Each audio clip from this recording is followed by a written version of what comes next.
How much of the black vote does Trump need to beat Biden? If Trump has disabled Iran's means to finance terrorism, how is Iran paying for Hezbollah and Hamas? And now, The Edwin Black Show.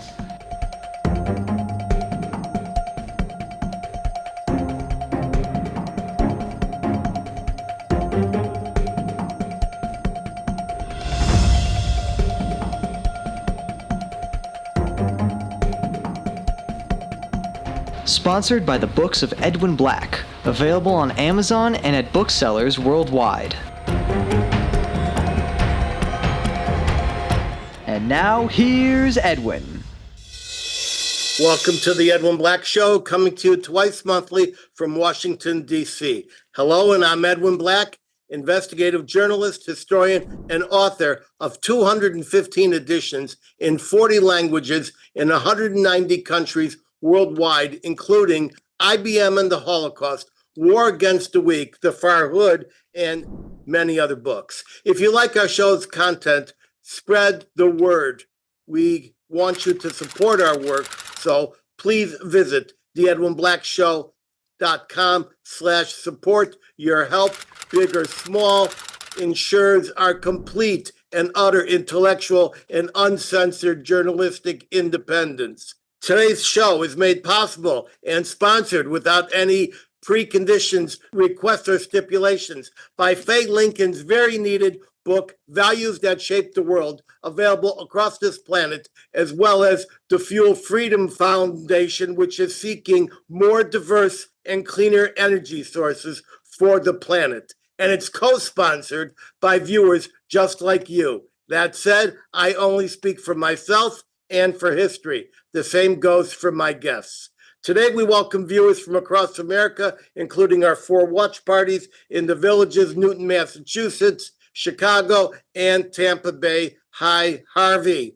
Overseas, I see viewers logged on in my Zoom TV log from most of our usuals: Australia, New Zealand, Germany, Hungary, Poland, Sweden, France, Italy, Spain, Holland, Great Britain, Canada, Mexico, Brazil, and Israel, plus other countries. If you have a question, place one short sentence in Zoom's QA feature. The Edwin Black Show, along with our YouTube site, is global and fast growing, enjoying many tens of thousands of views. We speak frankly and without tremor to a fragmented world, seeking better understanding of our tormented past, our present very, very tense, and a future still uncertain, very, very uncertain. By the way, stay tuned for my special word of wisdom at the very end of the show, just before I sign off. We'll get to our always mind-battering episode, Unanswered Questions. This one is number 16. But first, a few minutes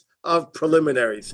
At the Edwin Black Show and our companion YouTube site, we have just released more compelling and hard-hitting episodes. And I'm happy to report that after 5 years of trying, we finally caught up. Every episode is now but 3 or 4 weeks from editing and publication, including this one. In that vein, I strongly suggest the releases that we made public earlier this week. First, Kristallnacht 2.0.4, subtitled How They'll Do It. I promise you, pain and discomfort, but you must see and share every moment of this disquieting episode. Second, we have just released Live from Tel Aviv, with an insider's view of the nightmare Israel has been thrashing in since October 7th. All episodes are edited with gripping music and imagery. My appearance tour continues. In August, I will be among the headliners in Washington at the big summer student conference held by the Israel on Campus Coalition. I appear in Pittsburgh in September on the topic of energy and petropolitics, and with Empower You of Cincinnati later on. And then I'll be in San Diego, Tampa, and Palm Beach in the last quarter of the year. And yes, we are finalizing details of a return to Mexico City. You can find all of my appearances at edwinblack.com/events, and let us meet up in your city. Stand tall until we meet. Finally, I remind my viewers of a terrible website publishing the ghoulish videos from October 7th. This site contains just some of the war crime documentation Israel will need to prosecute after the war. See it at Hamas-massacre.net before the deniers win their war of denial. Now, before we get to our main features, I want to introduce an important new book, Israel Victory: How Zionists Win Acceptance and Palestinians Get Liberated, by Middle East Forum editor Daniel Pipes. Pipes ranks among the most scholarly and insightful of Mideast experts. In its book review, the Jerusalem Post called the volume, quote, a courageous, progressive, and pragmatic plan to end the conflict, close quote. He comes to us from somewhere in the New Hampshire woods. Take the screen for 3 minutes, Daniel, and tell us what this important new book proposes. Thank you, Edwin, and good afternoon, everyone. My book is basically in two parts. The first part explains how Palestinians and Israelis got into the mess they're in at present. And what I argue is that it goes back to the 1880s, and the two mentalities developed then. The Palestinian mentality of rejectionism, of no, no, no, we hate you, we want to kill you. And the Israeli mentality, Zionist mentality, of conciliation. Please give us a chance. We'll improve your economic and other circumstances. And I argue that although these mentalities are completely out of date, 140 years later, they're still there. They're eccentric, they're weird, they're counterproductive, but they're there. And this makes the Palestinian-Israeli conflict, in my estimation, unique around the world and unique in history. It's just in amber. It doesn't change. So that's how we got where we are. As to the future, I make 2 points. The first is, if you look at the historical record, when there are conflicts, such as this one, between two peoples, they end when one side gives up. There are exceptions, but overwhelmingly, and it's only intuitive, conflicts go on, whether between animals, humans, or countries, or peoples, until one side gives up. When one side gives up, the conflict is over. This is the historical record, and this is a useful insight to apply to the Palestinian-Israeli conflict. And the third part looks at how does one side win.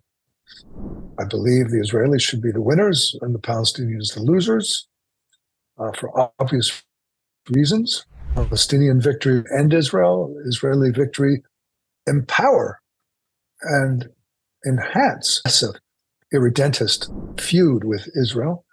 They could go on and do great things, but they can't so long as they want their children to be suicide bombers. So how do you convince them? And my basic point is that you can't fight a bad idea like rejectionism with violence. You have to fight it with a good idea. Yes, violence is necessary. It's a quid pro quo, but it's not the solution. It's a tactic. It's not a solution. It's not a strategy. The strategy should be something along the lines of better ideas. And how to achieve that? Well, it's complicated, but in brief, get rid of the Palestinian Authority, get rid of Hamas, and Israel should start paying attention to its Palestinian neighbors, to convince them that Israel is there, it's tough, it's benign. Strikingly, through all these decades, Israel has not made an effort to convince Palestinians. It's made an effort to convince Arab leaders, to convince the world at large, but not Palestinians. So I think getting rid of these two foul institutions and convincing the Palestinians is a way forward. I can't promise you it will work, but at least it's a path. The Israelis now have no path, and I'm offering a path. Well, I really enjoyed the intelligence of your argument, your book, and your presentation made just now. I just have a few comments here. The first one is that I noticed, and I know you know this intuitively, that you said that in the 1880s, the division was between the Jews and the Palestinians. And we both know that there were no Arabs identifying as Palestinians until May of 1964. So that is not something we disagree on. Correct, Daniel? Yeah, I'm using it as a shorthand, but I would argue that the Palestinian identity emerged in 1920, not 1964. But yeah, I agree with your basic point. It's an anachronism, but it's a simple way of referring to the Okay. people we And understand. the other thing that you talk about, one side needs to be defeated. And I think a concept that you know well, since you are an expert on Arab culture and Arab history, you know well something that we've talked about on this show, which is the strong horse.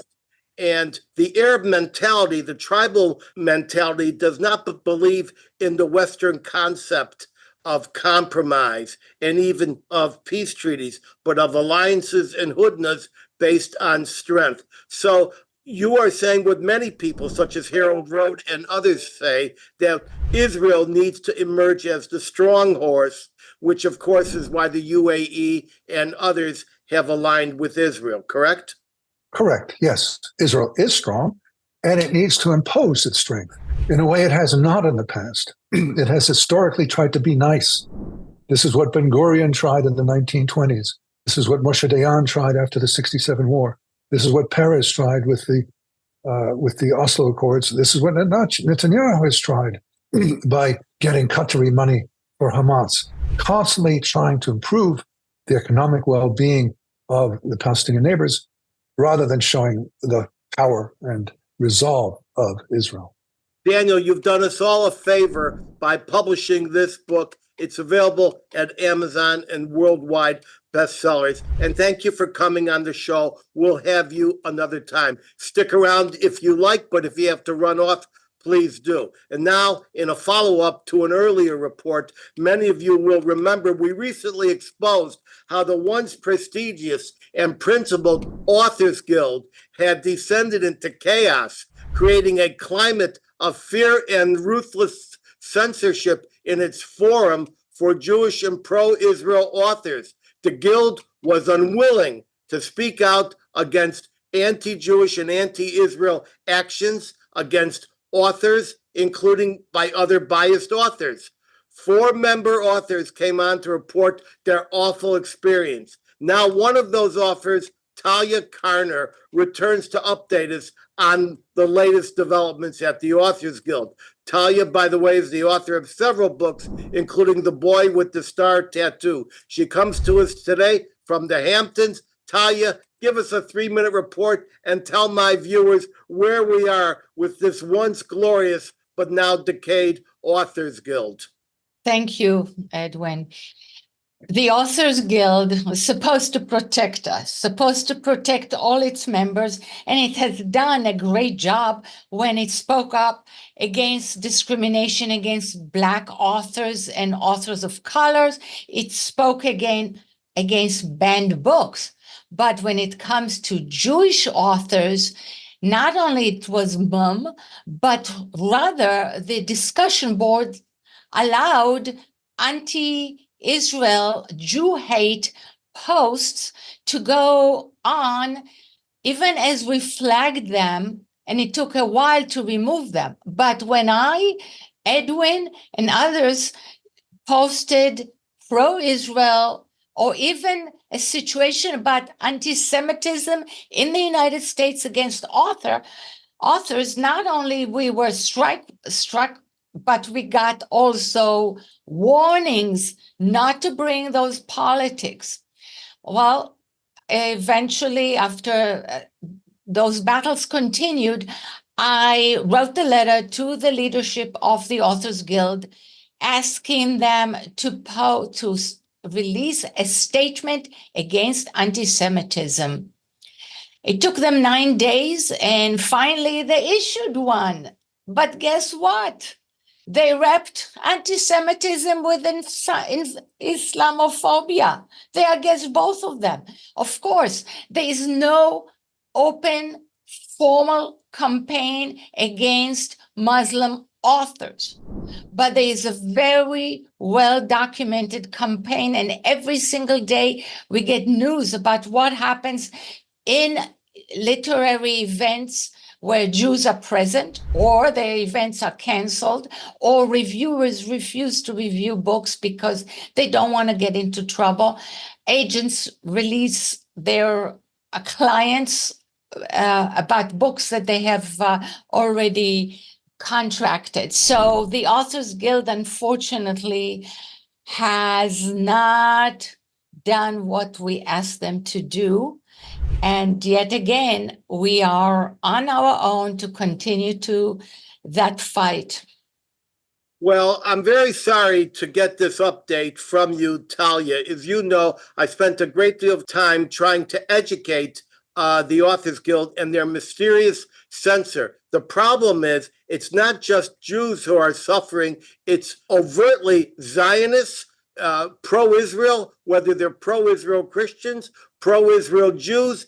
And I found that this once glorious and precious organization, the Authors Guild, did not have the Beitzim, which is Hebrew for a word I can't say on the show with you listening, Talia, but they did not have the stones to come out and stand up for their Zionist members, their pro-Israel members, and their Jewish members, which is why I have reluctantly decided to not renew my membership. And I know there are many other authors who are going to be backing out of renewing their membership. And it's not only because of the silence of the Authors Guild, it is because of the Orwellian censorship being imposed upon authors like us. Can you imagine you and I devote our life to free expression and to information and to truth and fact, and they say that the falsities can stand and they're not censored, and when you try to correct it, they are censored. So what do you hear from our fellow authors? Are they going to non-renew their membership as I have? I have a mixed feelings about it. Unless we leave all Jewish authors, or most of Jewish authors, which we are disproportionately large, because in the United States, only 2.5% are Jews, and I guarantee you that probably a third of the membership of the Authors Guild are Jewish. Unless we do that en masse, maybe we will not have the impact. And the question is whether, which for now, I want to stay inside and fight. If I leave, I lose my right as a member to fight for Jews' rights. So for now, I cannot speak for others. I get various messages from people, but it's not en masse. The great majority of people, I find, are reluctant, and also on social media. They are not speaking up, not enough. Well, Talia, I'm not going to pay dues to be censored, and I'm not going to ask permission from the Authors Guild secret censor whose identity is never known on when I can and cannot quote historical fact. But you are leading the good fight within the confines of the Authors Guild. Thank you very much, Talia, and we will see you again, and good luck with your important writings. And now, ladies and gentlemen, to World War J, as I continue to document a tiny sampling of the daily hate, violence, and escalating oppression inflicted upon the Jewish people, as well as Israel's war against Hamas. First, we address the news that left-wing political gains in Great Britain and France a few days ago spell the feared doom for Jews in those countries. Jewish leaders in those countries are now proclaiming that after generations of safety and success in France and Great Britain, Jews are planning or should plan to exit. To get an insight, we asked Likud UK President Zalmi Unsdorfer in London for a short report. Zalmi, we have read the leadership pronouncements. Is it really as bad as we hear? Take the screen, Zalmi. It certainly is bad in terms of France because Macron decided to energize the left-wing Muslim Marxist echelon in order to thwart the right wing. One wonders who is worse in that equation. But it clearly, the chief rabbi of France is right. Young people need to leave. Young Jewish boys and girls need to leave France. I remember writing many times about what happened to Spain in 1492 when the Jews were expelled from Spain. Spain used to be the center of the universe. You, as a historian, know this. It had the Spanish Armada. It was like the most powerful nation in the world, ruled the oceans and so forth, long before Britain did. And after it expelled all its Jews, it literally became a nothing country. It now, what is it? It's a tourist resort for British tourists, and it makes sherry and bullfights. That's it. Okay, this is what's going to happen with France. The Jews, which are the main generators of wealth, and Talia said this. She said, we are less than 1/10 of 1% of the authors of the population, but we are like, 25-30% of the authors guild. They are going to lose all of this, and the same thing goes for Britain, because you have to understand something. Here in Britain, Jews are again 1/10 of 1% of the population, but the amount of contribution that we give to the economy, because we're the employers, we're the entrepreneurs and so forth, is like 100 or 1,000 times that. In the meantime, the Muslim population, which is 1/10 of the population, 10 times what we have, is almost totally dependent on handouts, welfare, and so forth. So the welfare is paid by the taxes generated by Jewish wealth. Now all they're going to have after the Jews have left is the welfare bill. So it's not really looking good for, certainly not France, and certainly not Britain. As far as Israel's concerned, it was really nice to hear from Daniel Pipes. He's right in every respect, and it made me think that maybe Israel needs to carry out some cleansing in Israel. We need to cleanse our Palestinian neighbors of the hatred and butchery that they are taught from nursery school, and we need to cleanse them. And maybe at that point, at some point, we will be able to talk about some kind of side-by-side solution. But I absolutely don't believe anything's going to happen for the next 20 years that we could actually rely on and sleep safely with.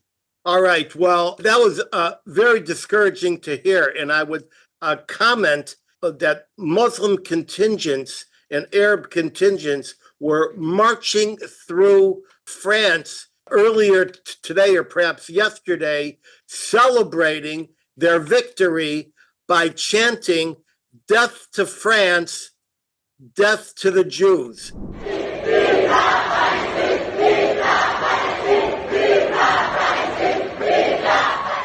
You are aware of this now. And by the way, just as a clarification, when Zalmi was speaking of cleansing, he meant the cultural concepts which are currently prohibiting those groups from living side by side with their neighbors. Now, are you telling me, Zalmi, that here we are in 2024 and the Jews are getting ready to be thrown out or flee from France, England, the United States, and Canada? Is that what you're telling me? I certainly do think it's certainly going to happen very quickly in France. It will happen in Britain, not least in terms of Starmer is a socialist, dyed-in-the-wool socialist supporting Palestine. I mean, I as a apart from my Zionist credentials, I'm a businessman. I employ 40 people. I've had a business running for 50 years. I don't really want to be paying taxes to a Labour government that wants to recognize Palestine, to reward it for butchering 1,200 of my brothers and sisters on the 7th of October. So I will probably make myself domiciled for tax purposes in Israel very, very shortly. Oh my God. Would you have dared to say that to me a year ago? I might have said it to you a year ago in terms of, Israel is, an amazing life, for Jewish people. But right now, I just do not see any future for my grandchildren, my Jewish grandchildren in this country. And this view that you've just enunciated, is this a widely held view within the Jewish community of Great Britain and also of France, to the best of your knowledge? I don't know about France. I mean, France, I think it is much, much worse than it is here. But certainly there's a great motivation amongst the Jewish communities here to start figuring out an exit strategy. Yes. Well, I'm very sorry to say that. I thank you for your clarity and for your honesty. And you may feel, if you wish, stick around for the later questioning. Thank you very much, Zalmi. We'll be seeing you soon. And for our final short report, we inaugurate a new topic, Canada crumbling. Most of us remember that for years, Canada was always thought to be that utopian haven for freedoms, equality, and democracy. Remember, I'm leaving America and moving to Canada. Well, that's all changed in recent times. Today, Canada is, according to many observers and critics there, and I agree with their observations, Canada is descending into a multilateral near dictatorship and even freedom of thought. Yes, thought. Canada may soon be introducing the concept of future crime based on thought. Our neighbor to the north has become a new Frankenstein sovereignty that its wacky premier, Justin Trudeau, defines as, quote, the first post-national state. That's a quote. He adds, quote, there is no core identity, no mainstream in Canada, close quote. In the process of deconstructing Canadian society, radical progressives, Jew haters, and anti-Israel Palestinian agitators have infiltrated at every level of the nation and of the national fabric, from local school districts to foreign policy. Canadian Jews everywhere are wondering about leaving the country, just like France, just like Great Britain, just like the United States, just like people in New York and Texas. But to where? Here to tell us more and to kick off our new topic series, Canada Crumbling, is our privacy guru and keen observer, Sharon Polsky in Calgary, Canada. Sharon, grab the camera and give us the bad news. Just how bad is it? Well, Edwin, if we pay attention to the weather and the distractions that are everywhere, it's fine. It's not that bad at all. The skies haven't filled with forest fire smoke like they did last year and the summer before that. The remnants of Hurricane Beryl have given farmers and gardeners in Montreal and the eastern areas of the country something to cheer about. They're very happy. Parliament is in recess, so ministers are enjoying the barbecue circuit in their home ridings and at major events like the Calgary Stampede. It is billed as the greatest outdoor show on earth, and it is the place for politicians of all stripes to see and be seen, especially in the very first days when all the attention is there. Hundreds of thousands of people are enjoying it, but for the very first time this year, Prime Minister Trudeau has been conspicuously absent. By all accounts, he's avoiding anywhere that someone might ask about his party's recent devastating loss in a safe district, or about the economy, or anti-Semitic activism, or the latest political scandals, or when he will step down. On the economic front, with some of the highest costs and taxes in the world, business is down, unemployment is up, inflation continues to be a problem, housing availability and affordability are in crisis, and many Canadians are fed up. And we see that in subtle ways that show they're tired of changes made in the name of that post-nationalism you referred to, or DEI, or multiculturalism. You know, the English lyrics of our national anthem that have been used since 1913 were changed in 2018 to a gender-neutral version. But at every Stanley Cup game last month, fans sang out the old lyrics loud and proud. Less subtle is the mob rule that's become the focus of much media attention and government inattention. We see that in graffiti and vandalism, public demonstrations, and events like the Canada Cup Women's Softball Tournament. where more than 40 teams from around the world were disrupted by pro-Palestinian activists who demanded that Team Israel be removed from the tournament.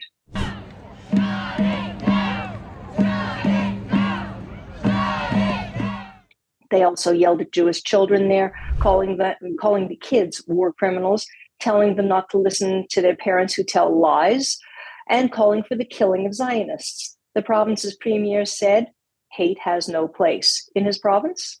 The prime minister has said nothing. There were no arrests. But time and again, we have seen people arrested in Canada and charged for hate crimes for leaving tire marks on rainbow crosswalks. On the encampments that we've seen across North America, well, in Canada, the universities have allowed the encampments to languish for months. Activists have very actively refused police entrance. They have refused to obey court orders. They have said, we will decide if we will obey them. We'll let you know. They've barred fire officials from entering to check for safety. The occupation created at the University of Toronto on May 2nd, I suppose that was the major one. It had the most media attention. That was removed on July 2nd after an injunction was granted, a full 2 months after it was requested. Occupiers at universities in Vancouver, Montreal, Waterloo, Ottawa, they also vacated this week in the face of impending legal action.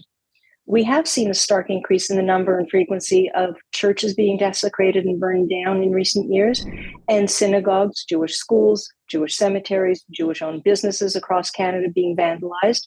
Jewish community leaders have described it as an epidemic, and politicians have calmly and placidly said that conduct is unacceptable and that hate has no place in Canada. But like thoughts and prayers, there's been lots of words and platitudes that haven't resulted in tangible action to discourage hate mongering. And that's made it clear that hate indeed does have a place in Canada. And that's really unfortunate. There's a lot of aspects to this, but I can summarize it best by quoting Ujjal Dosanjh. He is a former provincial premier and member of parliament.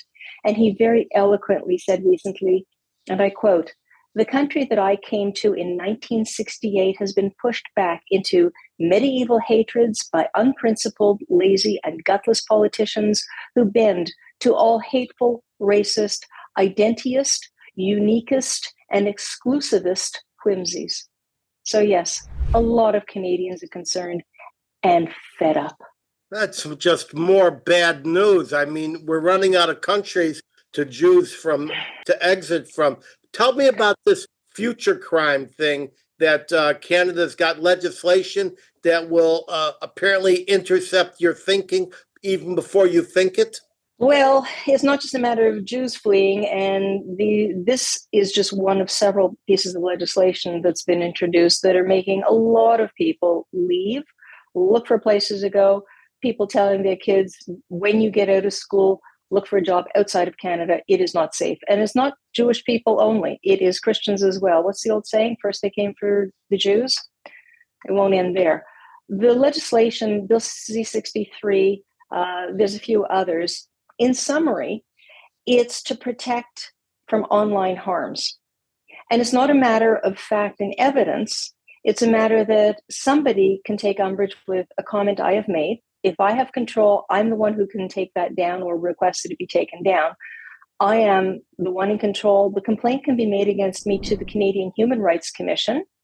And the law says the commission is to adjudicate with all dispatch, with disregard to laws of evidence, make a decision, make it quickly, move on. If the commission agrees, the complainant's identity can be kept anonymous. So much for the open courts principle that Canada's based on.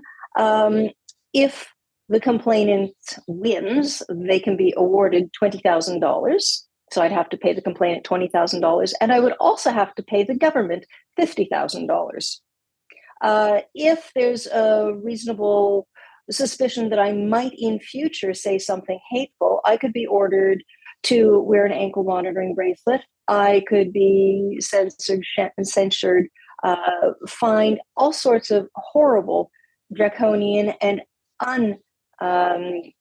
disproportionate levies and penalties could be adjudicated against me. So there's that. There's another piece of legislation, and Europe and the UK have similar laws coming in or being promoted, where ostensibly to protect children from being able to see online what they're not allowed to see in real life, pornography. This law is going to require all sites to obtain age verification. The senator who introduced the law says it's only pornography sites, but that's not what the law says. So imagine going into a Starbucks or a cafe or a restaurant that offers Wi-Fi, because it provides access to the internet and access to email, Gmail. They will be required under the language of this law to obtain age verification and retain it, because if they're ever challenged, they'll have to be able to prove that they have collected my tombstone data and yours and every patron's information. So Sharon, Yes. if there was an election tomorrow in Canada, would someone like Stephen Harper have a chance at all? Well, the polls, my father says polls are good for dogs and nothing more. He might be right, but the polls in the past year and a half have shown the balance swinging dramatically. The Liberals now in government, they have a minority government, but they have a relationship with the NDP party, which in combination gives them the power. Their popularity has tumbled. The Conservative Party of Canada, that was where Stephen Harper was, that has climbed in the polls. Projections are that if there was an election today, they would take the lion's share of seats across the country. But the Liberals now have a wonderful model to work from, France. If they can do the same thing as happened in France last week, they might be able to hold power. That's frightening. very, very. It is encouraging, though. It is encouraging that the Conservative Party, a Harper kind of candidate, albeit that dirty tricks could unseat them in an election. It is encouraging that there is a popular vote which is on the side of conservatism. There absolutely is. But Canadians typically have a very short memory. And when we have a government in power that disregards the very clear evidence that there has been foreign interference in the elections, in both of the previous two federal general elections, and they're perfectly fine with that, apparently. There's been a lot of calls for Mr. Trudeau to step down. There's talk that he is in discussion with somebody to take the place of our current finance minister and deputy prime minister, Chrystia Freeland, and this person would be an unelected minister of finance, unheard of. There's a lot of rumors, and time is running short for Mr. Trudeau to step down if there is to be time for a successor to be named by the party as the prime minister before going into an election. All right, Zalmi, those were good questions. Talia, just take 15 seconds. What do you know about authors being stigmatized in Canada because of recent boycott actions because of their Jewish or Israel identity? What do you know about that? Actually, what happens, just the news came from this morning about the most prestigious literary prize that had been established by a Jewish man. And I'm sorry that I have not retained the names for now, but that 20 of 15 candidates that had put in their names for the award, plus 5 additional supporters, have pulled out because of that not-for-profit organization relations with Israel. And apparently it has specifically with an Israeli arms manufacturer. Not thinking that the arms manufacturer is so needed, because if Israel did not have arms, there would not be Israel. So they would rather fight for themselves but stand on the side of those who want to annihilate the Jews. All right, just quickly, Sharon, you are aware of this effort to boycott Jewish authors in this festival, correct? Yeah, this is the Giller Prize. It's sponsored by the CIBC, one of Canada's 5 major banks. And yeah, it is like the Booker Prize. It is the literary prize in Canada. And it was announced today that so many of the people who were about to have their books submitted changed their instructions and said, do not, because of any affiliation there might be with organizations that support Israel or provide arms. Now, Sharon, to wrap this up, you wouldn't have even thought about suggesting that Jews want to emigrate or exit from Canada 6 months to 12 months ago, correct? I know some people who have moved from Canada to Israel, to Mexico, to all sorts of places in the past 5-10 years. I have never seen it, the passion of people saying, I want out, where do I go? And they are actively researching, and people in my own family as well. And your own family as well, correct? Yes. So we'll be seeing you in a couple of weeks to inaugurate this new full-theme series, Canada Crumbling, and what the Jews and other minorities are experiencing in what was previously considered to be the utopia to the north. Thank you very much, Sharon. Thank you.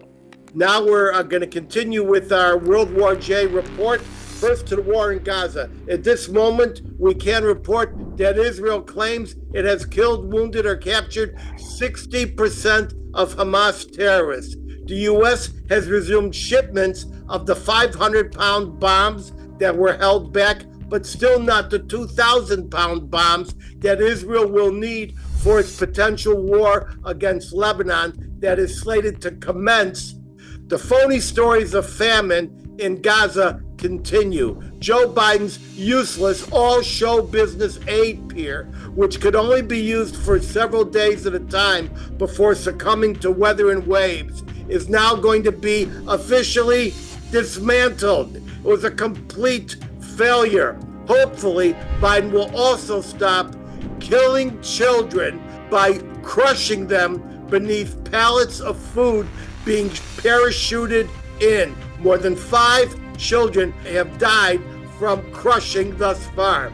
That said, thousands of semis are loaded with food supply. They're backed up in holding pens, awaiting distribution. It is also true that Hamas and Gaza gangsters hijack the food. They sell it at a price gouging cost.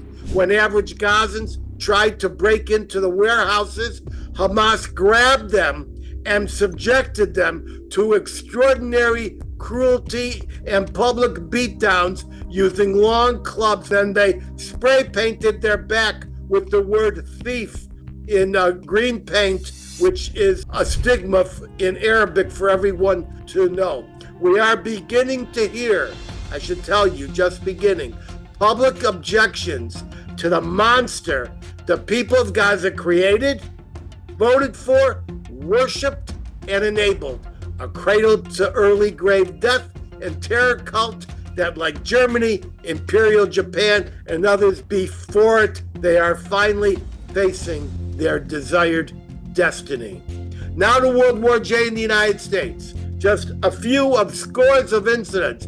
Palestinian Nazis invaded the halls of Congress to vandalize the outside of Illinois Democratic Representative Brad Schneider, the outside of his office.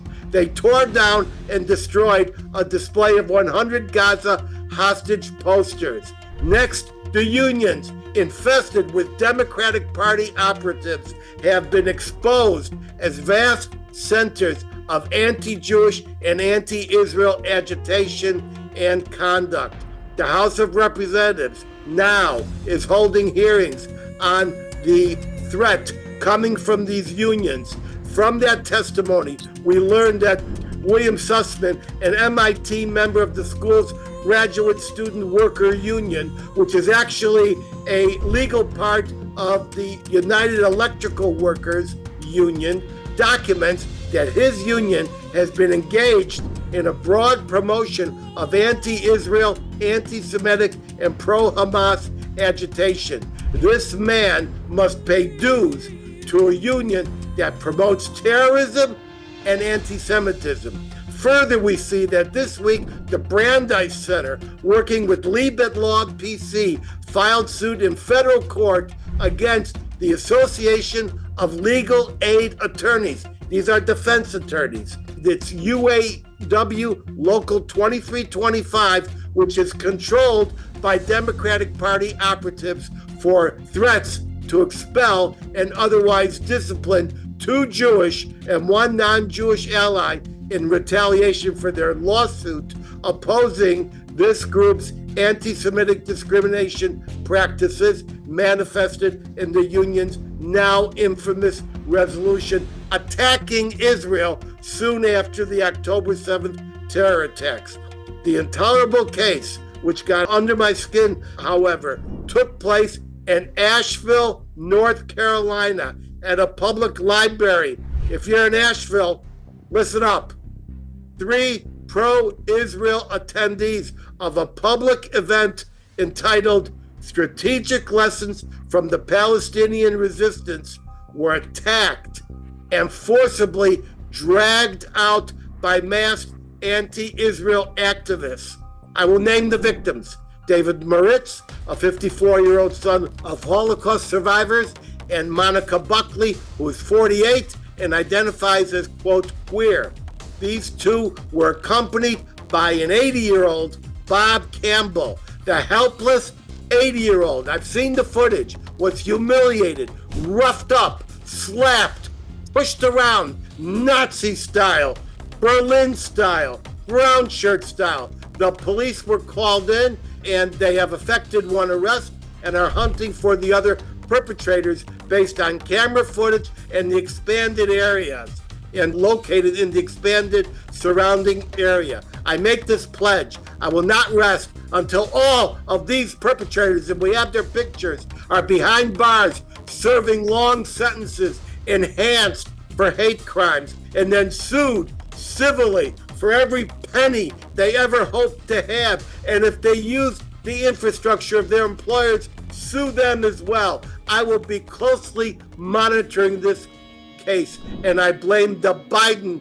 administration because the DOJ is not stepping in to assist the small Asheville, North Carolina Police Department. If this was a case of Klan action, a DOJ civil rights team would already be on the ground for federal prosecution. But Biden's empty suit administration, which is dominated by Hamas supporters and Jew haters and seem to be running things in the hours before 10 a.m. and after 4 p.m., will not lift a finger to confront the perpetrators. That would hopefully all change in January if and when President Trump is reelected and then appoints federal anti-Semitism strike forces to counteract the growing virus of anti-Semitism. Stupid Jews voting for Democrats. Wake up and smell the gasoline. They are coming for you. Not just some other yiddle mitten fiddle, for you. Please miss the train, derail it by putting the correct switching lever in November. Do not vote for your destruction. German Jews already proved what happens when you do that. And now, for my monologue, which will endeavor to make sense of where our nation is politically and the world is geostrategically. As observant, informed, and studious as I am, at this point, I am completely unable to predict what will happen at any given minute to our country and our world. Upheaval news and planetary axis shifts are happening not just day by day or hour by hour, but minute by minute. But here is an on-ramp for you to acquire further knowledge. I do understand the factors contending to be irresistible forces and those demanding to be immovable objects. Our nation is in an unprecedented crisis, with that word being not a cliche, but a correct diagnosis. Right now, it appears obvious that the overwhelming majority of this nation wants Biden out and democracy and equality to return via Trump. Now, how do we know that? Because the smartest guys in the Democratic Party are all using the same term to describe what they fear. Quote, a landslide win, close quote, by Trump. This includes Obama's top strategist, David Axelrod, Obama's friend and super duper donor, George Clooney. The former president gave the green light to write that unbelievable dump Biden editorial in the New York Times, plus a chorus of the most doctrinaire big dollar donors, more than a dozen elected representatives and congressmen, and who knows, within 48 hours, it might be several dozen, and scores more who are getting ready to break off from the White House intimidation campaign. They have strong support from leaders Nancy Pelosi, Bernie Sanders, and many others, even if it's off camera. Notice they do not use the phrase slim majority, but landslide. Now think about that. Landslide means big majority. Opposing the return to sanity is a powerful minority party, a shrinking party. The Democrats who fear losing their grip on power even as they slander the majority of Americans. It only took a few minutes for the race card to be thrown around. Within a few months, the Democrats will become Nazified with a Palestinian, progressive, anti-Jewish, and anti-Israel and pro-terrorism takeover bubbling up from the local levels, that is city and county, coast to coast, as they hijack the party. Some 600,000 pro-Palestinian votes against Biden were able to secure seats at the convention under the so-called uncommitted label.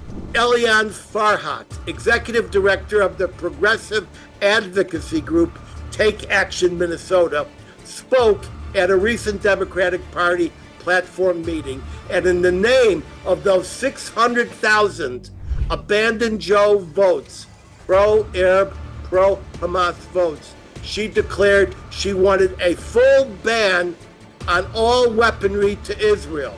This would include defensive interceptors such as Tamir's for the Iron Dome. She wants Israelis to die. Biden does not even have the confidence of his own party.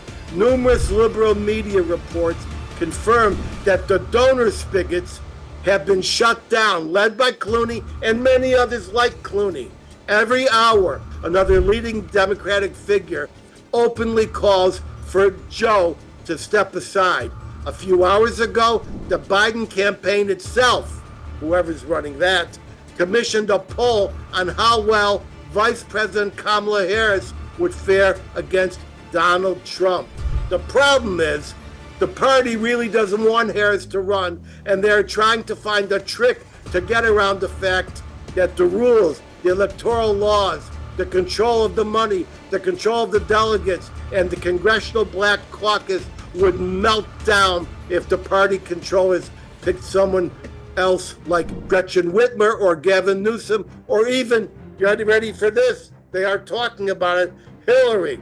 So the name calling and race carding of their own allies has started in earnest. Joy Reid has started calling the defecting Democrats a bunch of rich white guys. Joe Biden himself calls them the elites. That's a quote.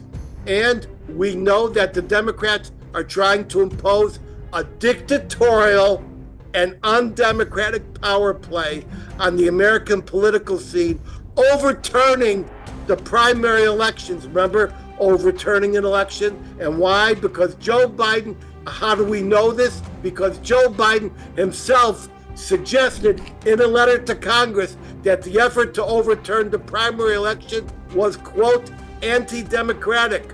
The polls all show Trump gaining on Biden by double digits in many key states, with many ethnic groups and with key voter blocs, such as suburban women and even Jewish voters. But my friends, do not believe the hype. This is right now and shall continue to be a very close, razor-sharp race. Here are some insights. The national numbers do not matter. Repeat that after me. The national numbers do not matter. They can jiggle up or down 3 points and nothing will change. It is the 6 swing states and about 5 counties in each of those swing states that will matter in the final count. A few thousand votes here or there will make the difference. The reality is no one is talking about Joe Biden's defective agenda, his anti-American agenda. They only talk about one thing: defeating Donald Trump, which the bulk of the Democratic Party concedes is desired by a landslide or the big majority of Americans. So why is this party in a free-fall spastic meltdown? Listen carefully. Yes, while Biden will only lose a few points in his base nationally, those few points will register the difference between victory and defeat in all the down-ballot races coast to coast. Governors, senators, members of the House of Representatives. Moreover, the shutdown on big donations that has just been announced means their campaigns cannot finance their advertising, field offices, and election teams. There's a lot of money involved. This is why all the Democratic voices are using the term landslide, but they're going further. They're also saying the House and Senate will go to the Republicans, as well as the presidential race losing. So therefore, the blue-brown Dems, soon to be the brown from top to bottom Dems, will be swept out of office, just as we have seen incumbents elsewhere in Europe be swept out of office. The party and their plans to redefine this nation and our world would in such a case be in shambles. It will take them at least 2 cycles or 8 years to recover, if they ever can. So they scream democracy is at stake, when in fact the new fascist grip of the Democratic Party is actually what is at stake. At the same time, the Democratic-controlled media, such as CNN and MSNBC, are no longer controllable by the campaign. The media majesties are angry. They're angry not because they are shocked and suddenly informed. I remember in Casablanca, they said, I'm shocked to see gambling. Me up on what ground? I'm shocked to find that gambling is going on in here. It's not because they were shocked, but because they have been caught lying. And now they know that everybody has been shocked. So the world is now aware of this following the 90-minute debate debacle. New York Magazine called it a conspiracy of silence, and everyone from George Clooney to Carl Bernstein are conceding publicly that they knew about this long ago but never spoke up. The media will not give up until they force Biden out or force the wire pullers to force Biden out. And when it comes to wire pulling, all wires lead back to one man, Barack Obama, who is orchestrating all of this, and so says a chorus of experts from both the Democratic and Republican side. Because this party, this Democrat Party, soon to be brown, has been known to all sorts of extremes to retain their power. They've gone so far as to plant computer logs to create false headlines. No one can really predict what will happen, when it will happen, and how egregious that happening will be. While we are fiddling, Rome burns in the Mideast, Russia, Ukraine, and the Pacific with China. This episode will be edited and released in 3 to 4 weeks, and no one can predict where we will be at that time. And with that, I yield my time to your pressing questions. And we are loaded. Let's start with the watch party from the villages. If Israel preemptively attacks Iran, does Israel have the right of self-defense? Well, the answer is Israel does have the right of self-defense, and the preemptive right of self-defense has been recognized not just in international law for 200 or 300 years, but much longer than that, going back to the fundamentals of international law. In 1625, we have the work on the law of war and peace, and it says that war is justifiable only if a country faces imminent danger, and the use of force is both necessary and proportionate to the threat. That was in 1625, and that was on the law of war and peace, the Belli Act Pacis. So what does proportionate means?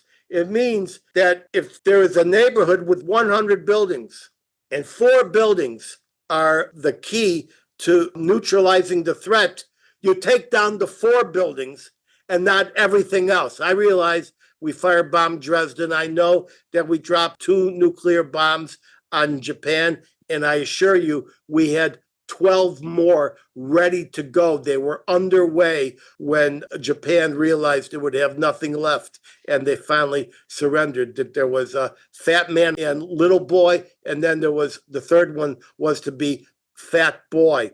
That we can do that in a different episode. But yes, Israel has got that right, and Israel will implement that right. When it happens, it'll occur in the twinkling of an eye when we least expect it. But Israel will not agree to its own destruction, either at the hands of Hamas, at the hands of Hezbollah, at the hands of the Houthis, at the hands of Iran, or the machinations of the White House. Thank you for your question. From the watch party in Newton, obviously you guys are getting together to hear, does Israel have nuclear weapons? According to Israel, it doesn't have nuclear weapons, and it has what they call a policy of nuclear ambiguity. And these 90 to 200 nuclear weapons that do not exist range up to 440 kilotons, so they're not subject to any treaty. They are deliverable by a triad, the same way we have a triad. That's the air, sea, and ground. We have in Israel Jericho 1, Jericho 2, and especially Jericho 3 missiles hidden in caves not far from Tel Aviv. Don't worry, I'm not telling you anything the Iranians and everybody else doesn't know, but they're hidden in caves, especially the Jericho 3s, and those are designed to carry nuclear warheads. And Israel can also launch them from its new German Dolphin-class modified submarines, which are very hard to track. They have a 1,000 to 2,000 mile range. And of course, Israel's got bombers that can deliver all sorts of weaponry. And it's got another thing that I'm not going to describe that can deliver a nuclear warhead. And remember, it doesn't have to be a megaton device. It can be a small battlefield device. There are thousands of battlefield devices, both in Russia, the United States, China, and in NATO, which are so-called battlefield nukes, which have a smaller area of destruction. And just recently, the Israeli chief of the union that works on these non-existent nuclear weapons made a statement to Iran and said, if you think you're going to destroy us with all sorts of brand new weapons, we have one too. And normally, if you make a statement like that in Israel, it's not permitted. You will be arrested, and the man is doing fine. I hope that answers. If I can add something, Edwin, during the 1973 war, when Israel was running out of ammunition, at some point the Israelis pulled out of their underground bunkers the nuclear weapons just at the time when the American satellites were crossing over Israel. And as soon as the Americans saw that happen, they immediately started the airlift of arms, not just into Tel Aviv, but into the Sinai Desert. So yes, it is a very important threat, and it's a very important deterrent. If I could add, I remember specifically when Israel was running out of weaponry and Schlesinger had put a hold on new deliveries, and the threat from Golda Meir was, I need wheels up in 20 minutes or I go on American TV. And I think that you know that too. Thank you, Zalmi. And I'm happy to have that collaboration from Zalmi. The Watch Party in Chicago. How much of the black vote does Trump need to beat Biden? Well, he had 17%. Now he's got 20%, according to the New York Times.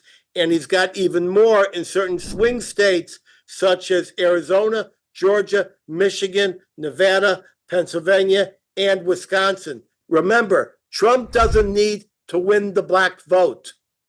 He just needs to pick away at the domination that Biden has with the black vote. He needs to get up to about 25%. And there's been a complete change in the last several weeks. It seems that Trump has grown a brain, and he is now not shooting himself in the foot when the Democrats are using machine guns to aim at their toes.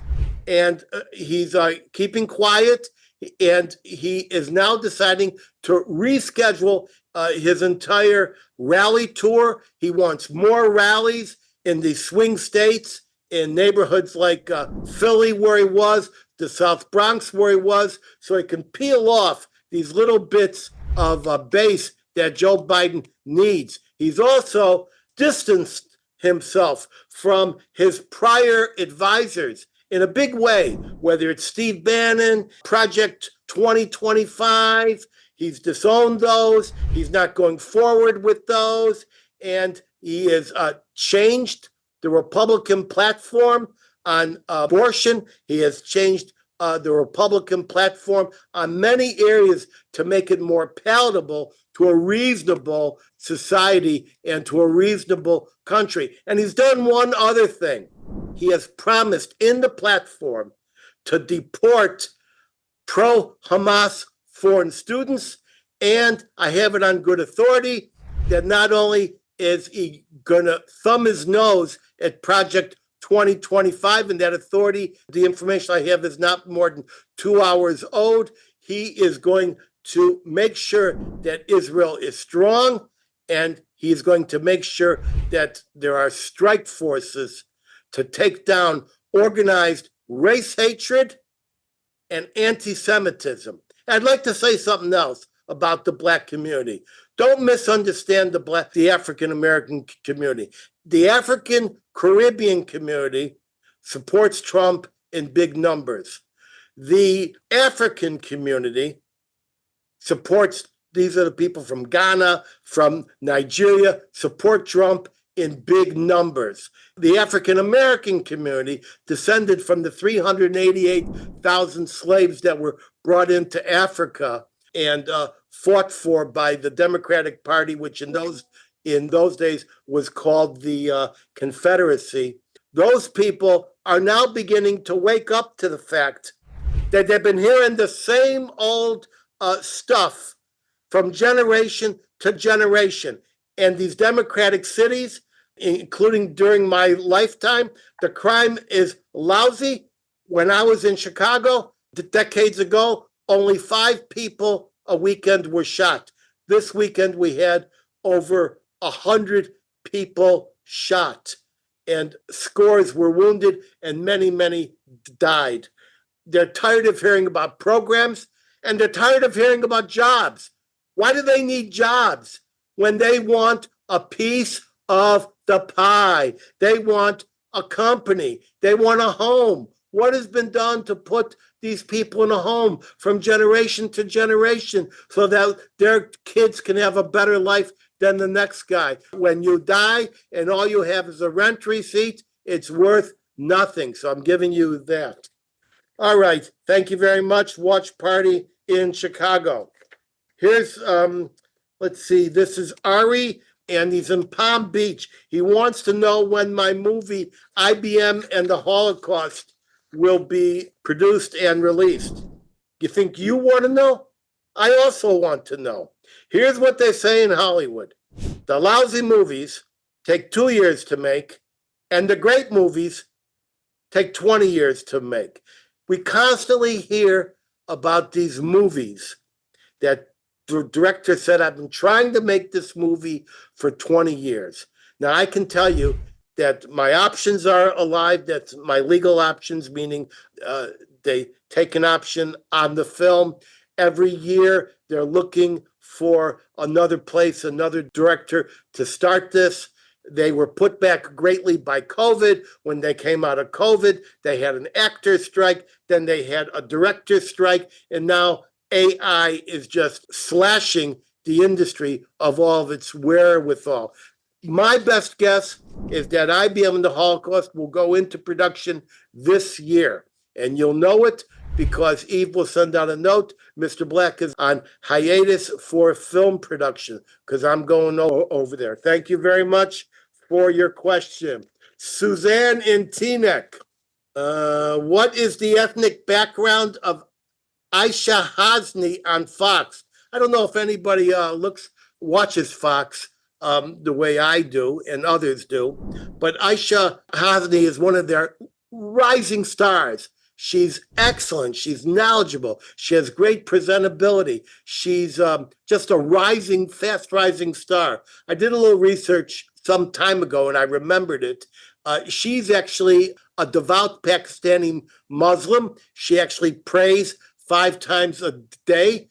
She comes from an entire family of superstar journalists, and she's extremely trustworthy, believable, and she's one of my favorites. Thank you for that great question, Suzanne in Teaneck. Monica from Denver, the Gaza tunnel system, why has it not already been destroyed? That's a great question. It's not so easy to destroy these tunnels. First of all, there's about 450 miles of tunnels. That's 750 kilometers.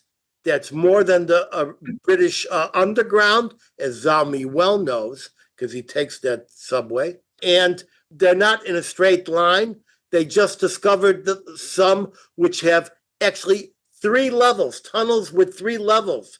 And they're all connected to buildings above and alongside. There's a tunnel entrance in virtually every building. That makes every building a legitimate, under international law, military target because it loses its protection as under the laws of war as soon as it has a military dimension. But they've got to figure out just where these tunnels are, what happens when you destroy the tunnel, what will happen on the surface. It takes time to map the tunnel to be sure the tunnel is free of captives and of hostages. And in truth, it would take additional years. I'm saying it again, additional years to destroy the entire tunnel system. Remember, this is a tunnel system which was built up over 2 decades using billions of dollars in foreign aid, and it can't be taken down in a day. But it's interesting to see when they explode these tunnels, you see these giant explosions all over the place. Remember, the whole enclave of Gaza is 140 square miles in total. So 140 square miles with 750 kilometers of tunnels is a lot of tunnels. They're almost everywhere. Thank you for your question. And we'll see you soon, Monica. Sally in London. If Trump has disabled Iran's means to finance terrorism, how is Iran paying for Hezbollah and Hamas? Well, you're absolutely correct that the prior president, that's Donald Trump, did bring Iran to their economic knees. But the Biden administration has been sending billions of dollars to Iran in cash and authorizing billions of dollars in additional monies to Iran via oil waivers and other opportunities for Iran to sell its oil. I remember when there was 68 oil tankers floating around the Persian Gulf and the Mediterranean with nowhere to go, but now they've reached 3.6 million barrels a day, okay? 3.6 million barrels a day. And this has all taken place since August of 2021 on Joe Biden's watch. Now, understand this.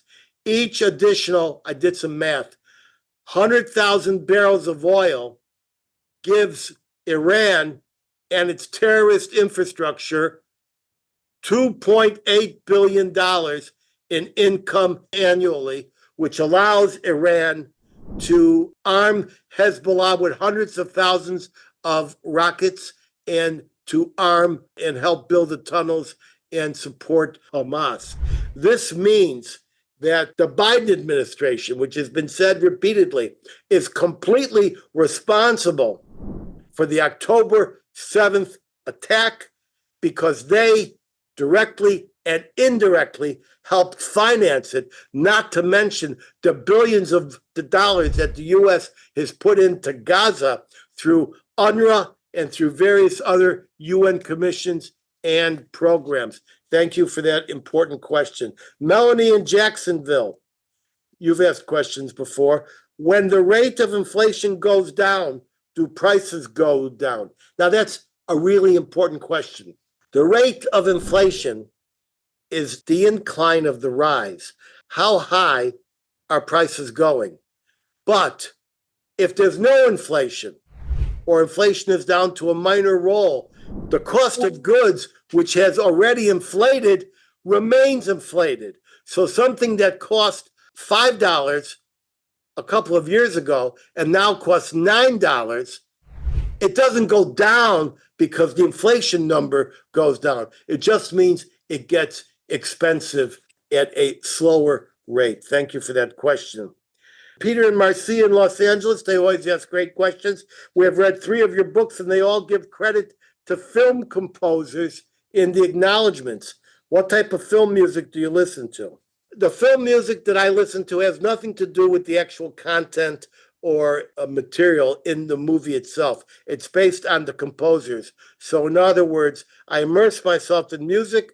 I list those composers in my acknowledgments. I'll give you an example. Today, I listened to a wonderful Hans Zimmer action score for the film Superman. I couldn't care less about the film Superman or any of these fantasy films, but I do love the music, and I listen to this music day and night.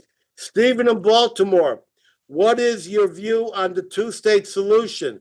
It's a disaster, and there will be no possibility of a two-state solution unless Biden forces one in on his way out, or even worse, if Kamala Harris becomes the de facto or succeeding president. That would be terrible. Wales, Scotland, Northern Ireland, these are all non-sovereign nations, if you will, and they're functioning fine, and they're prospering fine. Scotland is wonderful. Wales is wonderful.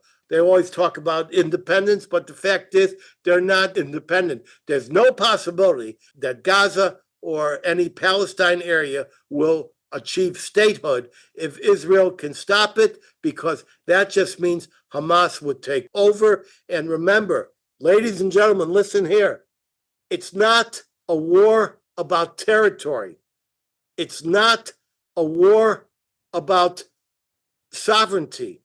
It's a religious war. It is a religious war. And they will never stop until they destroy the religion in their midst that they object to, unless, as Daniel Pipes saying, they can be defeated and will realize that they must make an alliance with the strong horse. That's the tribal reality that the people like me know, and the people in Midtown Manhattan don't know And I should say most of Israel's leadership was trying to ignore that fact until October 7th. Chris in Indiana, I'm going to hurry, folks. Chinese drones are dominating the market and even being used heavily by law enforcement agencies here in the U.S. Our shipbuilding industry has dwindled to a trickle while China's thrives. China either owns or continues to purchase vacant land near U.S. military bases. We rely on critical minerals imported from China, while at the same time the country works to circumvent fair trade policies and increase reliance on its own resources. Give us an update on China. How bad is it? Hunter Biden was in the pocket of China, getting millions of dollars from China and distributing it throughout the Biden crime family, including 10% for the big guy. And the information has now been tediously assembled by the House Investigating Committee. So this current administration has allowed China to infiltrate with tens of thousands of military-aged men and women at our border to purchase land, property, including in strategic locations, to buy up our industries, including Hollywood. They own the production companies now, to place money into these Confucius Institutes, some by different names, all over the colleges, and basically to compromise this country. And China has made no secret that it wants to dominate the world and dethrone the United States. And Saudi Arabia is thinking of replacing the US dollar, the petrodollar, with the Chinese currency. We have a problem. I don't know if it can be counteracted. And we've done 5 China threat episodes, and those will be distributed to your mail each day this week. I'm being told I've got to run. Why do you use the term Palestinian Nazis? This is from Richard in Los Angeles. Amongst the best-selling books at the top 5 within the Arab community is Mein Kampf in Arabic. The Arab Higher Committee during World War II was a complete ally of the Nazis militarily, diplomatically, concentration camp-wise. We've done many stories on that. The Mufti of Jerusalem was a partner of the Nazis. They still believe in Hitler. This is why they scream out Hitler all the time. He was right. There's much more to say, but unfortunately, I don't have time to say it. I'll just answer one more question. Let me go to Murray in Pittsburgh. How can we avoid hiring pro-Palestinian thugs who have ushered in this wave of anti-Semitism on the campus? One of the biggest law firms and the oldest and most important in Manhattan is called Sullivan and Cromwell. They've just retained Higher Right to help them screen out these Columbia and Harvard types who were part of this effort to ally the country with Hamas. They're against Jews, they're against Israel, and they're against the United States. So go to Higher Right, go to Canary Mission, and use your head. Never hire anybody from these places. I've got too much more, and I just can't do it because people are telling me to go. So I'm going to say it now. We're out of time. Sorry, Zalmi.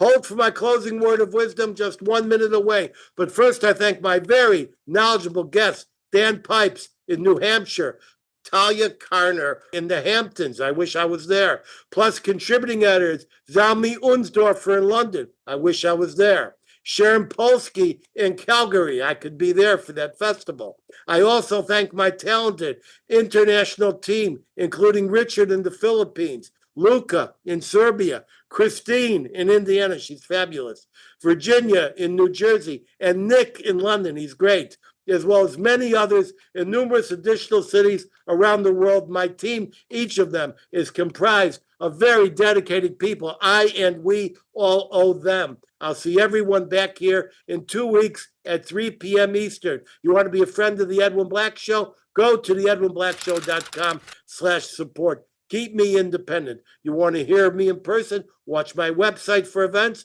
Consult my events page at edwinblack.com/events. Until then, head over to any Barnes & Noble in the USA or any Amazon, Walmart, Apple Books, Google Books, or Kobo platform in 190 countries across this roiling, toiling, boiling planet where you can find any of my 215 book editions, such as IBM and the Holocaust and the Farhud. You want an autographed copy? Hit my newly redesigned website, my personal site, edwinblack.com, and click books. Get access alerts to participate live in future shows at the edwinblackshow.com. You'll see a much enhanced and exquisitely produced version of this show and prior episodes by subscribing to our YouTube channel at The Edwin Black Show. Click the notification button like tens of thousands of others have. You will love them. We put new ones up each week, produced by a bold international crew. Follow me at Edwin Black Book on X as well as Facebook. And now, for my closing word of wisdom. What time is it? Time to fight back. I'm zooming out from our nation's capital. Bless you all.